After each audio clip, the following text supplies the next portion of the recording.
Welcome to part 2 of lesson 9-7. So we're just continuing on with the last example of the notes. So we're going to test this one for all the three symmetries, just like we did in the last example. So the first symmetry we have is theta equals pi over 2. So we want to choose one of the tests to start with. I always say start with the easy one. And when I say the easy one, what I mean is the one that has just the thetas and the r's as opposed to like pi plus theta or pi minus theta or something like that. So for theta equals pi over 2, in my mind, the easy one is negative r, negative theta. So plugging into negative r, negative theta, I'm going to take my original equation. So now I have negative r is equal to 4 cosecant of negative theta cosine of negative theta. So I know from my even odd identities that cosecant of negative theta is negative cosecant of theta. And I know that cosine of negative theta is just cosine of theta. So I can multiply or divide everything by negative 1 to get r equals 4 cosecant theta times the cosine of theta. And that matches our original equation.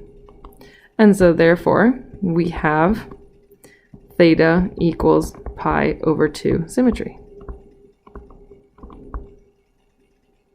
Since that one works, we don't have to test the other test. You only need one of the two tests to actually work. So as long as you have one that works, you're good to go. And then don't even test the other one. If one test does not work, then you do need to test the other one to see if that one will work.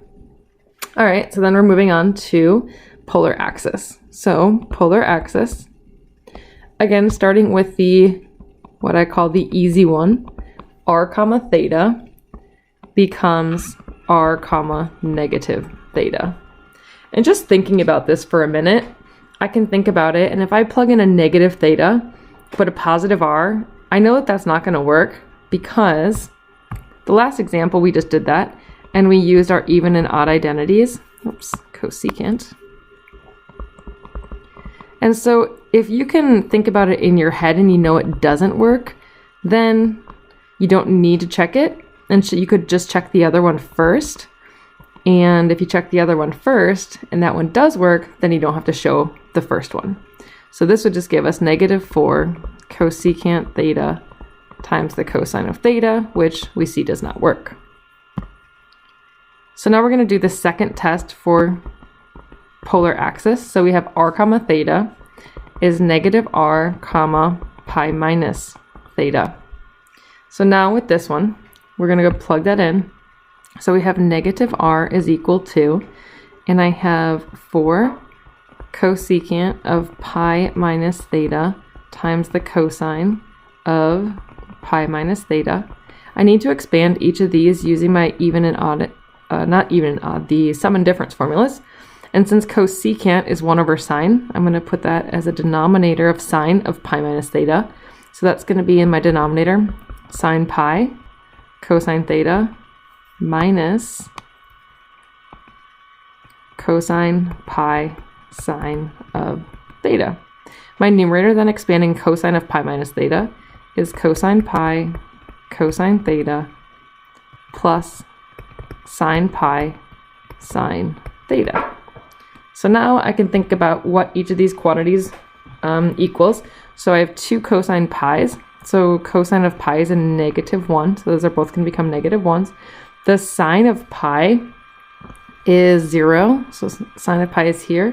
Sine of pi is here. So those terms are going to become zeros. So I have negative r is equal to 4. And then I have here a negative cosine of theta plus 0. So just negative cosine theta divided by, and then in the denominator, I just have a 0 minus sine of theta.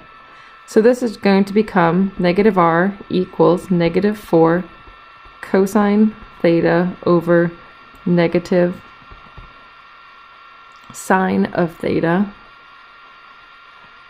Oh, that shouldn't be a minus sine of theta, that should be a plus, because we have this minus here, and then also the negative 1 from there. So this minus right here is actually a positive theta. So plus theta here, plus theta there. And then these two negatives can cancel each other out. So negative r and then negative 4 cosine theta. Multiply that by a negative 1. That will cancel. So I just have r equals 4 cosine theta divided by the sine of theta. And then change the sign into cosecant. So I get 4 cosecant of theta times the cosine of theta. And that matches my original. So therefore, I have polar axis symmetry.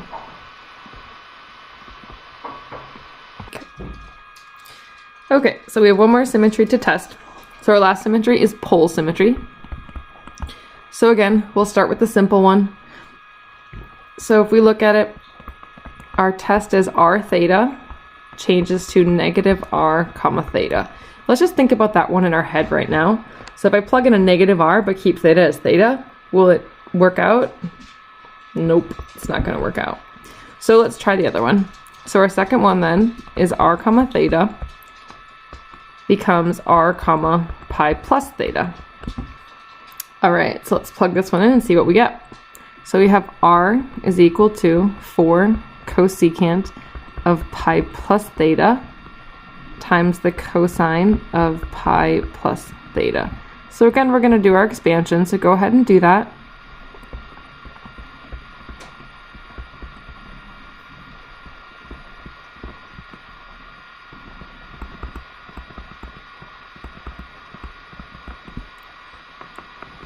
Check if you're getting the same as what I have here. My denominator then is going to be sine of quantity pi plus theta. So sine pi cosine theta plus cosine pi sine of theta. And then simplifying each of these. So again, cosine of pi is going to be negative 1 and the sine of pi is going to be 0. So my numerator, I'm going to have a negative, whoops, wrong color.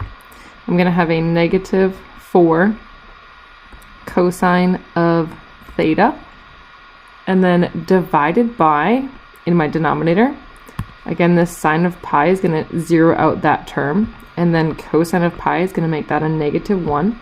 So I'm going to have a negative sine of theta, which gives me r equals 4 cosine theta divided by the sine of theta, which is what I have for my original, changing sine into cosecant of theta times the cosine of theta.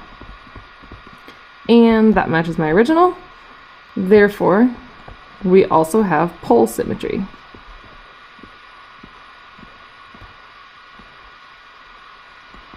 All right, so this one actually has all 3 symmetries.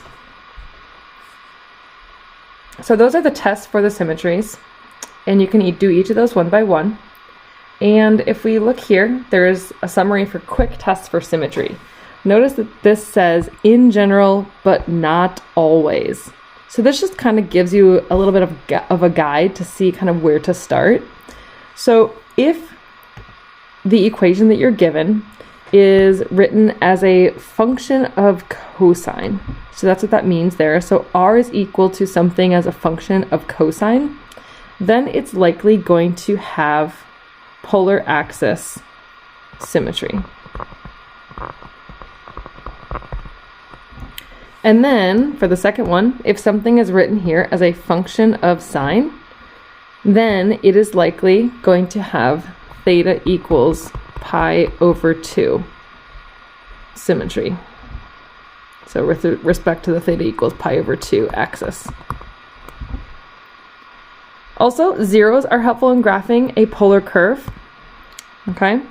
And so to find the zeros, what that means is you're going to set r equal to 0. So that's going to tell you kind of when the graph comes back into the pole.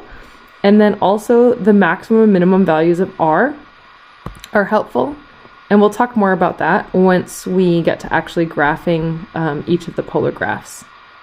And that reminds me that I wanted to go back up to the very first example, because as I mentioned in the video, is that this equation here from example number 1a, this was the equation for the graph that you guys made on your 9.6 homework, the very first graph.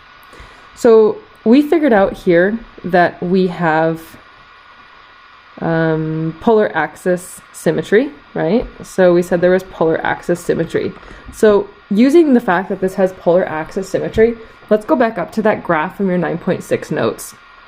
So pull that out and let's reflect the graph over the polar axis. So here was the graph that we had so far. So we have this so far. So just retracing it a little bit darker.